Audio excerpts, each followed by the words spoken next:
दरोडा खुनाचा प्रयत्न केल्याच्या गुन्ह्यातील सराईताला पकडून खंडणी विरोधी पथकाने पिस्तूल व जिवंत काडतूस जप्त केले आहे.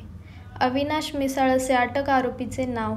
त्याच्याकडून 25,500 रुपयांचा गावठी पिस्तूल व जिवंत काडतूस जप्त केला. खंडणी विरोधी पथकातील पोलीस अंमलदार वानवडी पोलीस ठाण्याच्या परिसरात पेट्रोलिंग करत होते. त्यावेळी पोलीस अंमलदार खरात व घावटे यांना बातमीदाराकडून माहिती मिळाली की शिंदे वस्ती येथील बंद असलेल्या कॅनॉलवरील रोडवर एक जण पिस्टल सह उभा आहे. या बातमीची खात्री करून पोलीस पथकाने अविनाश मिसाळ याला पकडले. त्याची झडती घेतली असता त्याच्याकडे गावठी पिस्तूल व एक जिवंत काडतूस मिळाले.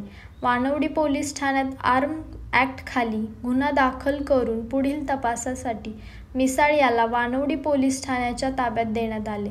दांडेकर पूल परिसरात ऑक्टोबर 2022 मध्ये 2 गटांमध्ये चकमक. यावेळी दोन्ही टोळक्यांनी एकमेकांवर कोयत्याने वार करून परस्परांना जखमी केले. परिसरात लावलेल्या गाड्यांची तोडफोड केली होती. या प्रकरणी दत्तवाडी पोलिसांनी दोन्ही गटातील 16 जणांना अटक केली. त्यात अविनाश अजय मिसाळ याच्यावर खुनाचा प्रयत्न केल्याचा गुन्हा दाखल होऊन त्यालाही अटक करण्यात आली होती.